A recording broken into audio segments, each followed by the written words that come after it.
Halo, assalamualaikum. Bagaimana kabar anak-anak semua? Alhamdulillah. Loh, kenapa suara ibu jadi robot AI?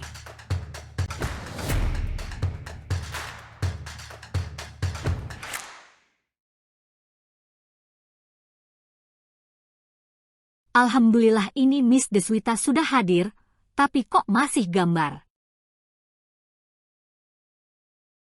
Sebelum memulai pelajaran pada hari ini, marilah kita berdoa. Bismillahirrohmanirrohim. Robbi zidni ilman warzukni fahman. Definisi malaikat.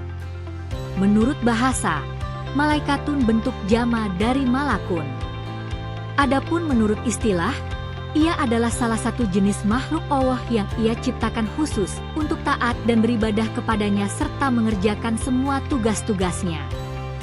Sebagaimana dijelaskan Allah dalam firman-Nya dalam surah Al-Anbiya ayat 19-20. Ada 10 malaikat yang kita ketahui, yaitu 1. Malaikat Jibril, 2. Malaikat Mikail, 3. Malaikat Israfil, 4. Malaikat Izrail, 5. Malaikat Munkar,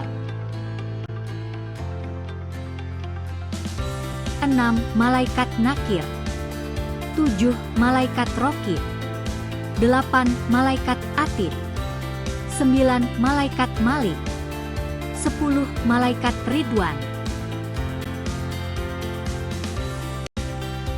Baik anak-anak semuanya, sekarang kita akan belajar tentang tugas malaikat. Yang pertama yaitu tugas malaikat Jibril. Adalah malaikat yang diberikan amanat untuk menyampaikan wahyu, turun membawa petunjuk kepada Rasul agar disampaikan kepada umat. Sebagaimana dalil Quran pada surah At-Takwir ayat 23. Nomor 2 adalah malaikat Mikail. Dialah yang diserahi tugas mengatur hujan dan tumbuh-tumbuhan di mana semua rizki di dunia ini berkaitan erat dengan keduanya. Terdapat penyebutan Jibril dan Mikail secara bersamaan dalam satu ayat, yaitu yang termaktub dalam surah Al-Baqarah ayat 98. Nomor 3 adalah malaikat Israfil. Adalah malaikat yang diserahi tugas meniup sangkakala atas perintah Robnya dengan 3 kali tiupan. Pertama adalah tiupan keterkejutan, tiupan kedua adalah tiupan kematian, dan tiupan ketiga adalah tiupan kebangkitan. Sebagaimana termaktub dalam ayat suci Al-Quran pada surah Al-An'am ayat 73. Nomor 4 adalah malaikat Izrail. Izrail adalah malaikat pencabut nyawa dan salah satu dari 4 malaikat utama selain Jibril, Mikail, dan Israfil dalam ajaran Islam.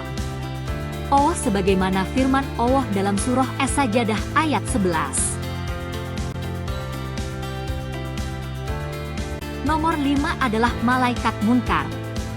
Adalah malaikat yang bertugas menanyakan dan melakukan pemeriksaan pada amal perbuatan manusia di alam kubur. Sebagaimana yang termaktub dalam surah Al-Mulk ayat 2. Nomor 6 adalah malaikat Nakir. Malaikat Nakir bertugas menanyakan dan melakukan pemeriksaan manusia di alam kubur tentang amal perbuatan mereka saat masih hidup. Sebagaimana yang termaktub dalam surah Al-Mulk ayat 2. Nomor 7 adalah malaikat Rokib. Malaikat Rokib memiliki tugas mencatat segala perbuatan amal baik atau kebajikan seseorang sejak akil balik sampai akhir hayat. Malaikat Rakib di sebelah kiri. Sebagaimana yang termaktub dalam surah Al-Qaf ayat 18. Nomor 8 adalah malaikat Atid. Malaikat Atid bertugas mencatat segala perbuatan buruk, bejat dan dosa seseorang. Malaikat Atid berada di sebelah kanan. Sebagaimana yang termaktub dalam Al-Quran surah Al-Qaf ayat 18. Nomor 9 adalah Malaikat Malik. Malaikat Malik, Malaikat Zabaniyah, bertugas menjaga pintu neraka dan mengatur siksa, azab, bagi penghuni neraka. Sebagaimana yang termaktub dalam Al-Quran Surah Az-Zuhruf ayat 77-78.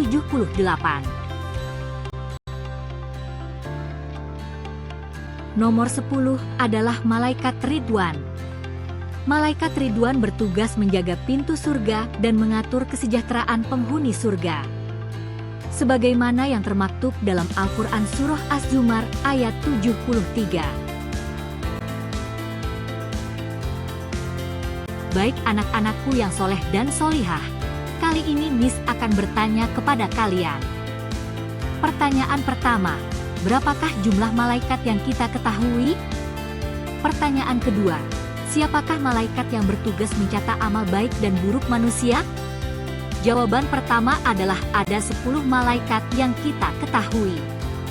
Jawaban kedua adalah malaikat Raqib mencatat amal baik dan malaikat Atid mencatat amal buruk. Kesimpulan dari pembelajaran hari ini adalah 1. Malaikat itu nyata dan baik. Malaikat itu bukan cuma cerita, tapi mereka benar-benar ada. Mereka diciptakan Allah dari cahaya. 2. Malaikat punya tugas khusus. Setiap malaikat punya tugasnya sendiri-sendiri, seperti Jibril yang menyampaikan wahyu, Mikail yang membagi rezeki.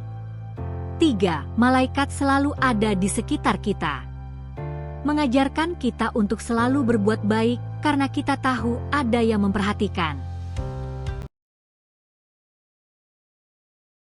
Penutup. Pada akhir pembelajaran, marilah kita berdoa kepada Allah Subhanahu wa Ta'ala agar kita semuanya dimudahkan dalam menuntut ilmu. Allah berkahi ilmu kita dan menjadikan anak-anak semua anak yang solih dan solihah kepada orang tuanya. Mari kita tutup dengan sama-sama membaca hamdalah. Alhamdulillahirobbil alamin. Terima kasih. Wassalamualaikum warahmatullahi wabarakatuh.